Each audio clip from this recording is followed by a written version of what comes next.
السلام علیکم ویورس، آج کا جو ہمارا ٹاپک ہے تو وہ ٹاپک 15 ہے جس کا نام ہے پیدل سے ہوائی جہاز تک. یعنی آج ہم پوری جرنی کے بارے میں پڑھیں گے کہ کیسے ہم نے پیدل چلنا سٹارٹ کیا اور پھر اس کے بعد ہم نے چیزوں کو ڈسکور کرنا شروع کیا جس سے ہمارا جو سفر ہے وہ آسان ہوا. انسان کی سبھی ضرورتیں ایک جگہ رہنے سے کبھی پوری نہیں ہوتی. ضرورتیں مطلب جو اس کی نیڈس ہیں، جو اس کی آوشکتا ہیں، وہ کبھی ہم ایک جگہ رہ کر پوری نہیں کر سکتے. اس کے لیے اسے ایک جگہ سے دوسری جگہ جانے کی ضرورت پڑتی ہے. پہلے وہ ہر جگہ پیدل ہی آتا جاتا تھا. یعنی جب سٹارٹنگ ہوئی تھی دنیا کی تو انسان کو ہر جگہ پیدل ہی جانا پڑتا تھا. اس کی آپ نے ہسٹری بھی پڑھی ہوگی کہ لوگ 10-10 سال کا سفر کرتے تھے اور پیدل ہی اس میں سفر کو طے کیا کرتے تھے. سامان بھی وہ اپنے سر پر یا پیٹھ پر لاد کر لے جاتا تھا. ایک زمانے تک اسی طرح انسان کا کام چلتا رہا. اپنی ضرورتوں کو پورا کرنے کے لیے اس نے اپنے ارد گرد کا جائزہ لیا. جائزہ مطلب پورا ایک طرح سے آبزرو کیا کہ وہ کس طرح سے اپنی ضرورتوں کو پورا کرے. تو اس کی سمجھ میں یہ بات آئی کہ کچھ جانور ایسے ہیں جو سواری اور بور ڈھونے کے کام آ سکتے ہیں. آپ کو پتہ ہے اینیملس اور جو برڈس وغیرہ ہیں وہ ہمیشہ سے ہمارے ساتھ ہیں. تو اس نے پہلے آبزرو کیا، پھر دیکھا اس نے کہ کچھ جانور ایسے ہیں جن کو ہم سواری کی طرح یوز کر سکتے ہیں اور کچھ کو اس طرح کہ ان پہ ہم اپنا سامان لاد سکیں.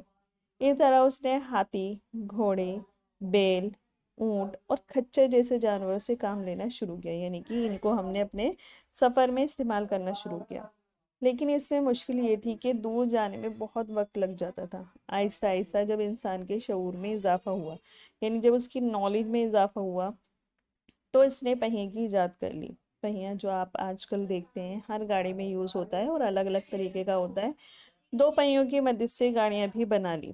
ان گاڑیوں کو جانور کھینچنے لگے. یعنی اسٹارٹنگ میں کیا کرا، پہیہ تو بن گیا لیکن اسے چلانے کے لیے ہم نے جانوروں کو یوز کرنا استعمال کیا. ٹھیک ہے، یوز کیا.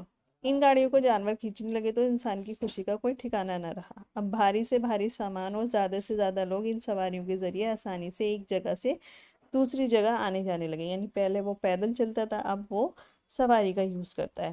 جب انسان کو بھاپ کی طاقت کا اندازہ ہوا تو اس نے بھاپ سے چلنے والا انجن بنا لیا. یعنی اب وہی ہے نا، جب ہمیں کچھ مل جاتا ہے ہم اس کے آگے کا سوچتے ہیں. تو جب ہم پیدل سے گاڑی پہ آئے تو پھر انہوں نے سوچا اب ہمیں اور اسپیڈ چاہیے، تو اس نے بھاپ کا انجن بنا دیا اور جانوروں کو ریپلیس کرنا شروع کیا. یہ انسان کی پہلی کوشش تھی. اس میں ایندھن زیادہ خرچ ہوتا تھا کیونکہ جب کوئی چیز ڈسکور ہوتی ہے تو اس میں تھوڑے چینجز کرنا باقی ہوتے ہیں. تو اس میں کچھ چیزوں کی کہتے ہیں نا کمی پائی جاتی ہے کہ چلو اسے اور امپروو کرنا ہے. تو اسٹارٹنگ میں کیا ہوتا تھا، انجن میں ایندھن زیادہ لگتا تھا. جیمس واٹ نام کے ایک آدمی نے اس انجن میں کئی تبدیلیاں کی. جب انجن بن گیا تو جیمس واٹ جو تھے انہوں نے اس میں کئی چینجز کیے اور یہ ثابت کر دیا کہ بھاپ کی قوت سے کم وقت میں بہت سا کام لیا جا سکتا ہے. قوت مطلب جو طاقت ہے، یعنی کہ اس انجن سے ہم اور بھی کام کر سکتے ہیں. لوگوں نے سوچا کہ جب ایک جگہ رکھ کر اس انجن سے کام لیا جا سکتا ہے تو اس کی مدد سے پہیوں کو بھی زیادہ تیزی سے چلایا جا سکتا ہے. 18ویں صدی کے آخر میں انسان نے اس خیال کو بھی سچ کر دکھایا اور بھاپ کی طاقت سے چلنے والی موٹر گاڑیاں سڑکوں پر دکھائی دینے لگی. یعنی کہ اب جو بھاپ کے انجن سے جو انجن وغیرہ تھے ان سے موٹر گاڑیاں بھی چلنے لگی.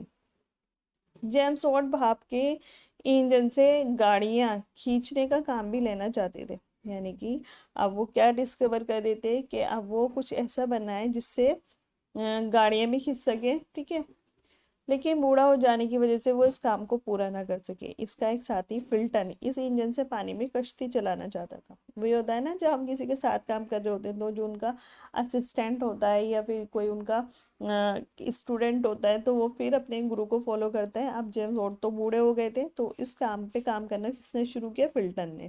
اور وہ کیا چاہتے تھے کہ اس انجن سے کیا چلے، کشتیاں چلے. پہلے تو لوگوں نے فلٹن کے اس خیال کا بڑا مذاق اڑایا لیکن انہیں اس وقت بڑا تعجب ہوا جب فلٹن نے سچ مچ بھاپ کے انجن سے پانی میں کشتیاں چلا کر دکھا دی. یعنی کہ ابھی جس خیال کو وہ سوچ رہے تھے وہ انہوں نے سچ بھی کر دیا. اب انجن سے گاڑیاں کھینچنے کا کام بھی باقی رہ گیا تھا. مطلب اب وہ دیکھو کشتیاں تو چلنے لگی، اب ہمیں کیا کرنا ہے، گاڑی کھینچنا ہے اسی سے، بھاپ والے سے. تو اب اس پہ انہوں نے کام کرنا شروع کیا. یہ کام جارج اسٹیفنسن